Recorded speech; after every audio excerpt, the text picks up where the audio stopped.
नमामि रामं रघुवंशनाथं। यह परिचर्चा है। जाड़े में हम लोग अक्सर कम पानी पीते हैं और पेशाब में जलन हो जाता है, जिसको मेडिकल की भाषा में बोलते हैं बर्निंग मिक्सचरेशन, पेशाब में जलन, जिसे हम बोलते हैं बर्निंग मिक्सचरेशन। ये मेल फीमेल सब में होता है, बच्चों में भी होता है। पेशाब का जो यूरिन का कंसंट्रेशन है किडनी में ज़्यादा हो जाता है, उसमें सॉल्यूट्स की मात्रा ज़्यादा आ जाती है और यूरिनेशन करते समय, पेशाब करते समय जलन होती है।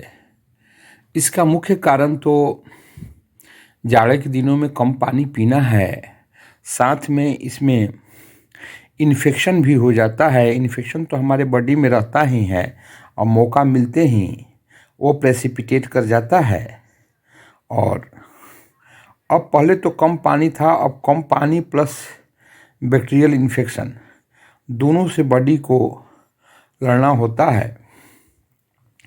कभी कभी वो पीठ के लेटरल साइड में जहाँ किडनी स्थित है, लोइन टू ग्रोइन पेन होता है, यानी किडनी से लेकर के यूरेटर के रास्ते तक, यूरेथ्रा तक, जहाँ से पेशाब निकलता है वहाँ तक दर्द होता है। और उसका मुख्य कारण या तो पानी की कमी हो जाती है या डिहाइड्रेशन हो जाता है।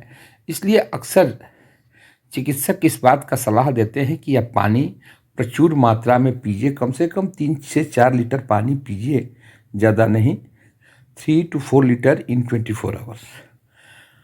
और पेशाब का urine culture and sensitivity test कराया जाता है। उसमें पेशाब को कल्चर करके देखा जाता है कि कौन बैक्टीरिया ग्रो कर रहा है और किससे ये सेंसिटिव है। उस एंटीबायोटिक का कोर्स उसमें दिया जाता है। लेकिन इस परिचर्चा का विषय और भी है कि अगर आप इसे सावधानी नहीं रहेंगे तो बार बार अगर आपको बर्निंग मिक्सचरेशन होता है तो रीनल स्टोन बनने की भी संभावना रहती है।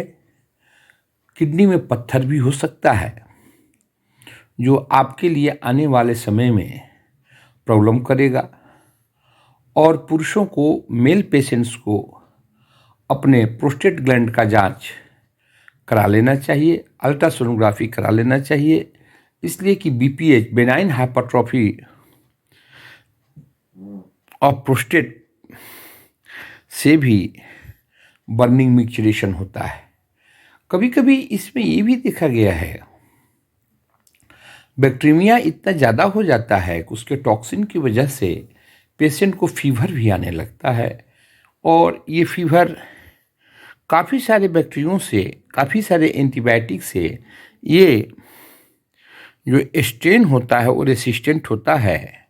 उस परिस्थिति में भी हमें रूटीन एग्जामिनेशन ऑफ यूरिन के साथ साथ blood culture and sensitivity test करानी पड़ती है।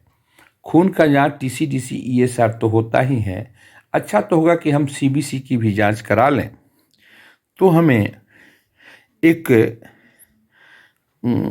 खुला हुआ पिक्चर सिस्टम का हमें देखने को मिल सकता है। अगर यूरेटरी के स्टोन या रीनल कल्कुलाई होता है, किडनी में पत्थर होता है, तो वो अल्ट्रासोनोग्राफी के मदद से भी सामने आ जाता है। इस तरह से हमें, अगर पेशाब में जलन होता है, बर्निंग मिक्सचरेशन होता है, तो उसको हल्के में नहीं लेना चाहिए। चिकित्सक लोग कभी कभी अल्कासीटन का भी प्रयोग करते हैं, जैसा उन्हें उचित लगता है। और प्रॉपर एंटीबायोटिक, वो एंटीबायोटिक जो कल्चर एंड सेंसिटिविटी टेस्ट में कम से कम 2+ आ जाए, 2+, 3+ हो तो बहुत अच्छा होता है, जिससे कि जिस एंटीबायोटिक से वो बैक्टीरिया सेंसिटिव है और वो दवा का उपयोग करने पर वो बैक्टीरिया खत्म हो जाता है। धीरे धीरे फीवर भी आना बंद हो जाता है। लेकिन हमें प्रचुर मात्रा में पानी का प्रयोग करना चाहिए, सो दैट कि किडनी से जो वास्ट प्रोडक्ट निकलता है वो कंसंट्रेट नहीं होने पावे और किडनी के रास्ते, पेशाब के रास्ते वो बाहर निकल जाए। इस तरह से हम अपने रीनल सिस्टम को उचित मात्रा में हाइड्रेशन दे करके, यानी कि पानी की मात्रा को दे करके हम काफ़ी हद तक उसको मदद कर सकते हैं।